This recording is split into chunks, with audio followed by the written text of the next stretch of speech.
Welcome to Gnanaprasuna astro channel. ఇవాళ వీడియోలో 2026 June మాసంలో జరగబోయే గురు భగవానుని స్థాన మార్పు వల్ల మేషం నుండి మీనం వరకు ఒక్కొక్క రాశికి ఎలాంటి ఫలితాలు ఉంటాయో తెలియజేస్తాను.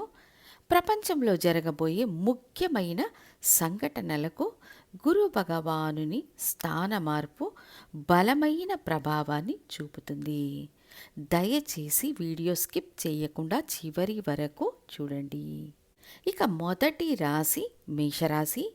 ఈ రాశికి సంబంధించినంత వరకు గురు భగవానుని స్థాన మార్పు వల్ల ఏమైనా ప్రయోజనాలు ఉంటాయా లేదా అని ఎదురు చూస్తుంటారు. ఎందుకంటే ఏలినాటి శని మొదలైనప్పటి నుండి ఖర్చులు, గందరగోళ పరిస్థితులు, టెన్షన్, టైం బాగాలేదు అని చాలామందికి సాధారణంగా అనిపించే ఒక కాలం. అయితే గురువు యొక్క వీక్షణ మీకు ఒక పెద్ద రక్షణ కవచంలా పనిచేస్తుంది. అంటే గురు భగవానుడు మిథున రాశి నుండి నిష్క్రమించి తన ఉచ్చ రాశి అయిన కర్కాటక రాశికి ప్రవేశిస్తాడు. ఈ కర్కాటక రాశి నుండి ఏ ఏ స్థానాలు వీక్షిస్తారు అంటే వృశ్చికం, మకరం, మీన రాశులను వీక్షిస్తారు. అవి మీ రాశికి 8వ రాశి, 10వ రాశి మరియు 12వ రాశి. ఉచ్చస్థితిలో ఉన్న గురువు ఈ 3 రాశులను వీక్షించడం వల్ల మేషరాశి వారికి ఆధ్యాత్మిక బలం పెరుగుతుంది. ఎలాంటి క్లిష్ట పరిస్థితుల్లోనైనా ఒక అదృశ్య శక్తి మిమ్మల్ని కాపాడుతుందనడంలో సందేహం లేదు. ముందుగా మీ రాశికి 8వ రాశి అయిన వృశ్చిక రాశిని వీక్షించినప్పుడు 8వ స్థానం అనేది అడ్డంకులు మరియు ఊహించని ఇబ్బందులను సూచిస్తుంది.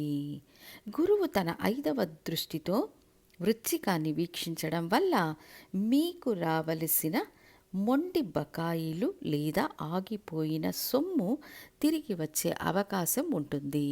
అయితే రాశికి 4వ స్థానంలో గురువు ఉంటారు కదా, దీనికి ఎటువంటి ఫలితము ఉండదా అంటే ఖచ్చితంగా ఉంటుంది. మీరు ఉన్న స్థానంలో ఒక మంచి మార్పు రాబోతుందని అర్థం. సిద్ధంగా ఉండండి. ఆ తరువాత జీవన స్థానమనే 10వ స్థానం, దశమ స్థానమనే మకర రాశిని వీక్షించడం వల్ల వృత్తి ఉద్యోగాలలో సమస్యలు తొలగిపోతాయి. వృత్తిలో ఎదురయ్యే ఒత్తిడి తగ్గి కొత్త అవకాశాలు లేదా పదోన్నతులు లభించే అవకాశం ఉంటుంది. తర్వాత రాశికి 12వ స్థానమనే మీన రాశిపై ఉన్న గురు వీక్షణ 12వ స్థానంలో శని భగవానుడిపై ఉండడం వల్ల కలిగే వృధా ఖర్చులు, నిద్రలేమి లేదా అనవసర ఆందోళనలను గురు దృష్టి నియంత్రిస్తుంది. దీనివల్ల ఖర్చులు శుభ వ్యయాలుగా అంటే శుభకార్యాల కోసం చేసే ఖర్చులుగా మారుతాయి. ఇక ప్రపంచవ్యాప్త మార్పుల దృష్ట్యా ఈ గురుగ్రహ స్థాన మార్పు మంచి ఫలితాన్ని ఇస్తుందా లేక చెడు ఫలితాన్ని ఇస్తుందా అని అడిగే వారికి ఇచ్చే సమాధానం ఏమిటంటే, వ్యక్తిగతంగా మీ రాశికి గురువు మంచి స్థితిలో ఉంటే, అంటే ప్రస్తుతం మీకు జరిగే దశాభుక్తులు అనుకూలంగా ఉండి మీ జనన జాతకంలో గురువు శుభస్థానంలో ఉండి మీకు గురు దశ కానీ గురు భుక్తి కానీ జరుగుతుంటే ఫలితాల శాతం పెరుగుతూ పోతుంది. వ్యక్తిగత జాతకంలో గురువు అనుకూలంగా లేకపోతే ఈ గోచార ఫలితాల శాతం తగ్గుతుంది.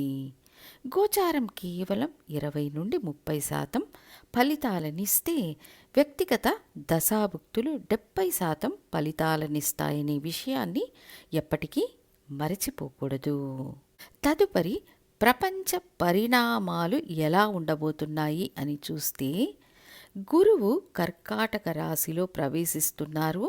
ఇది మంచి విషయం. ఎందుకంటే అక్కడ ఆయన ఉచ్చ స్థితిని పొంది పూర్తి బలంతో ఉంటారు. అలాగే శని భగవానుడిని వీక్షించడం ద్వారా శనిని శాంతపరుస్తారు. అది కూడా మంచిది.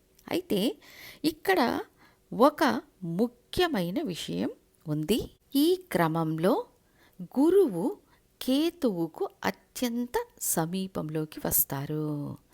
కేతువు అపసవ్య దిశలో, గురువు సవ్య దిశలో ప్రయాణిస్తుంటారు.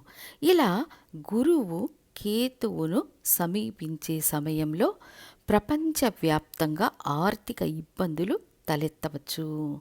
ముఖ్యంగా బ్యాంకింగ్ రంగం, ఫైనాన్స్ మరియు ఎకానమీ వంటివి ప్రభావితమయ్యే సూచనలు, ఒడిదుడుకులు రావడం, క్లిష్ట పరిస్థితిని ఎదుర్కోవచ్చు.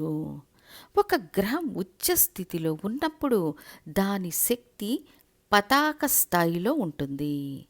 గురుగ్రహం వంటి పెద్ద గ్రహం ఉచ్చ స్థితికి వచ్చినప్పుడు దాని ప్రభావం కేవలం ఒక దేశానికే పరిమితం కాదు. ప్రపంచవ్యాప్తంగా ఒక అనిశ్చితిని లేదా మార్పును తీసుకొస్తుంది. రాబోయే రోజుల్లో ముఖ్యంగా భారతదేశంలో ఇది చిన్న చిన్న ప్రభావాలను చూపబోతుంది. కాబట్టి నేను చెప్పేది ఏమిటి అంటే, దీన్ని మీరు మీ రాశికి అన్వయించుకోండి.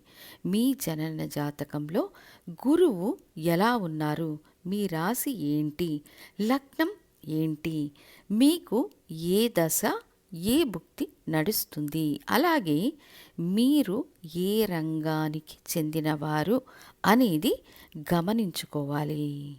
ముఖ్యంగా మీ లగ్నం మరియు ప్రస్తుతం జరుగుతున్న దశాభుక్తులపై ఫలితాల తీవ్రత ఆధారపడి ఉంటుందని తెలియజేస్తూ, తర్వాతి వీడియోలో వృషభ రాశి వారికి గోచార గురు భగవానుని స్థాన మార్పు ఎలాంటి ఫలితాలనిస్తుందో తెలియజేస్తాను.